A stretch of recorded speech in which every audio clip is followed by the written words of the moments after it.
সংবাদ সবাইকে স্বাগত জানাচ্ছি। আমি ফিরোজ তোহা। শুরুতে সংবাদ শিরোনাম জানিয়ে দিব সর্বশেষ গুরুত্বপূর্ণ আপডেট বাংলা সংবাদ। শুরুতেই শিরোনাম, সরকার আরও বেসামাল এবং জুলুমবাজ হয়ে উঠেছে অভিযোগ করলেন বিএনপির মহাসচিব মির্জা ফখরুল ইসলাম আলমগীর। এরপর জানিয়ে দিব কোটা ব্যবস্থার সংস্কার এখন গণদাবিতে পরিণত হয়েছে বললেন বিপ্লবী ওয়ার্কার্স পার্টির সাধারণ সম্পাদক সাইফুল হক।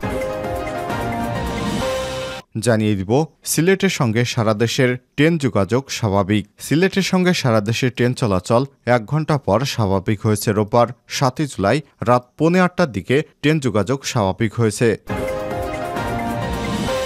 এদিকে ছাত্রদলের সাবেক নেত্রীর রহস্যজনক মৃত্যু। রহস্যজনকভাবে মারা গেছেন ছাত্রদলের নারী নেত্রী সাবিনা ইয়াসমিন লিজা। তিনি ছাত্রদলের বেসরকারি বিশ্ববিদ্যালয় শাখার সাবেক সহসভাপতি। এদিকে পরকীয়া করতে গিয়ে গণধোলাই খেলেন স্বেচ্ছাসেবক লীগ নেতা। ফরিদপুরের সালথায় পরকীয়া প্রেমিকের সঙ্গে দেখা করতে গিয়ে গ্রামবাসীর হাতে ধরা পড়ে গণধোলাই খেয়েছেন মোহাম্মদ সবুজ সর্দার নামে এক স্বেচ্ছাসেবক লীগ নেতা। পরে ওই নেতাকে চেয়ারে বেঁধে গণধোলাই দেওয়া হয়। এই ঘটনায় 40 সেকেন্ডের একটি ভিডিও সামাজিক যোগাযোগ মাধ্যমে ছড়িয়ে পড়েছে। উপজেলার মারজারদিয়া ইউনিয়নের মুরাটিয়া গ্রামে এই দুর্ঘটনা ঘটে। এবং সর্বশেষ জানিয়ে দিব নবনির্বাচিত প্রেসিডেন্টকে নিয়ে যা বললেন ইরানের সর্বোচ্চ ধর্মীয় নেতা আয়াতুল্লাহ আলী খামেনি।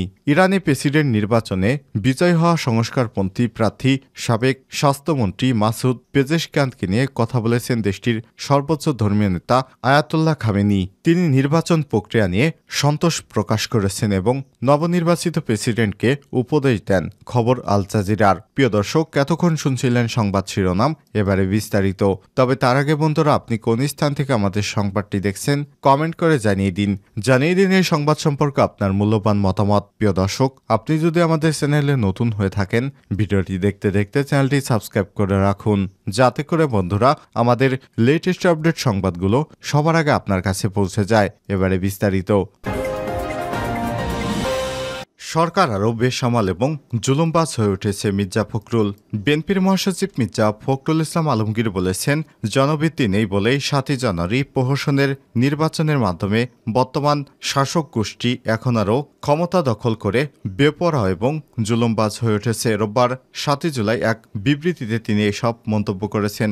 বিএনপির মহাসচিব বলেন, মিথ্যা এবং বানোয়াট মামলায় পিরোজপুর জেলা জাতীয়তাবাদী যুবদলের আহ্বায়ক মারুফ হাসানের বিরুদ্ধে জামিন নামঞ্জুর এবং কারারুদ্ধের ঘটনায় আমি গভীর উদ্বেগ প্রকাশ করছি। এ সময় তিনি বলেন, কর্তৃত্ববাদী শাসনের দ্বারা রাষ্ট্র ক্ষমতা আঁকড়ে রাখতে বিএনপি এবং এর অঙ্গ সহযোগী সংগঠনের বিরোধী দলের নেতাকর্মীদের উপর তীব্র মাত্রায় দমন পীড়ন শুরু করেছে সরকার। আদালতকে দিয়ে মিথ্যা মামলায় সাজা প্রদান সহ জামিন নামঞ্জুর করে বিরোধী দলের নেতাকর্মীদেরকে কারাগারে পাঠানো এখন অবৈধ আওয়ামী দখলদার সরকারের প্রধান লক্ষ্য হয়ে দাঁড়িয়েছে। পিরোজপুর জেলা যুবদলের আহ্বায়ক মারুফ হাসানের জামিন নামঞ্জুর এবং কারাগারে পাঠানোর ঘটনা সেটিরই ধারাবাহিকতা। তবে জনগণ এবং বিরোধী নেতাকর্মীদের উপর জুলুম নির্যাতন চাইলে আওয়ামী লীগ সরকার অবৈধ ক্ষমতা দীর্ঘায়িত করতে পারবে না। যে স্বপ্ন দেখছে তারা তা জনগণ কখনোই পূরণ হতে দেবে না। মির্জা ফখরুল ইসলাম বলেন, সারা দেশে প্রতিনিয়ত আদালতকে দিয়ে বিএনপি সহ বিরোধী দল এবং মতের মানুষদের জামিন নামঞ্জুরের মাধ্যমে কারারুদ্ধ করার ঘটনায় আমি গভীর উদ্বেগ প্রকাশ করছি এবং মারুফ হাসানের বিরুদ্ধে দায়েরকৃত মিথ্যা মামলা প্রত্যাহার সহ অবিলম্বে তার নিঃশর্ত মুক্তির জোর আহ্বান জানাচ্ছি। কোটা ব্যবস্থার সংস্কার এখন গণদাবিতে পরিণত হয়েছে। সাইফুল হক। সরকারি চাকরিতে কোটা ব্যবস্থা সংস্কারের দাবিকে যৌক্তিক এবং ন্যায্য উল্লেখ করে সরকারকে পানি বেশি ঘোলা না করে অবিলম্বে দেশব্যাপী আন্দোলনরত শিক্ষার্থীদের এই দাবি মেনে নেওয়ার আহ্বান জানিয়েছেন বিপ্লবী ওয়ার্কার্স পার্টির সাধারণ সম্পাদক সাইফুল হক। তিনি বলেন, সরকারি চাকরিতে কোটা ব্যবস্থা সংস্কারের দাবিটি এখন গণদাবিতে পরিণত হয়েছে। রোববার 7 জুলাই এক বিবৃতিতে এসব কথা বলেন সাইফুল হক।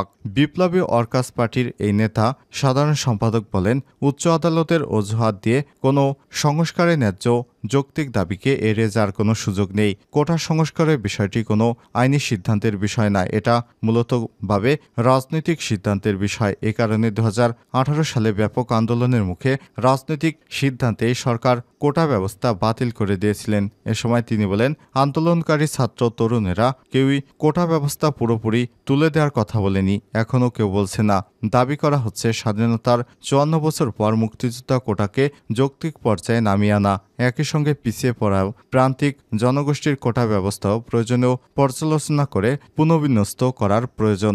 সাইফুল হক বলেন, চাকরির ক্ষেত্রে মেধা এবং যোগ্যতা যে প্রধান বিবেচনা, এটা নিয়ে কোনো ধরনের প্রশ্ন তোলা বা বিভ্রান্তি সৃষ্টির অবকাশ নেই। মেধা এবং যোগ্যতাকে মানদণ্ড ধরে সমগ্র কোটা ব্যবস্থা সংস্কার করা এখন জরুরি হয়ে পড়েছে। এ সময় তিনি বিস্ময় প্রকাশ করে বলেছেন, ছাত্র তরুণ তথা জনগণের প্রতি দায়বদ্ধ কোনো সরকার ছাত্র তরুণদের আন্দোলনের মুখে এরকম নির্বিকার কথা বলতে পারে না। তিনি সরকার এবং সরকারি দলকে জেদ পরিহার করে দ্রুত কোটা ব্যবস্থা সরকারের উদ্যোগে নেওয়ার আহ্বান জানান, যাতে শিক্ষার্থীরা দ্রুত ক্লাসরুমে ফিরতে পারে। সাইফুল হক একই সঙ্গে দেশের পাবলিক বিশ্ববিদ্যালয়ের শিক্ষক এবং কর্মচারীদের চলমান আন্দোলনের প্রতিও নৈতিক সমর্থন ব্যক্ত করেছেন। এ সময় তিনি বিশ্ববিদ্যালয়ের শিক্ষকদের উপর চাপিয়ে দেওয়া প্রত্যয় পেনশন স্কিম প্রত্যাহার করারও দাবি জানান।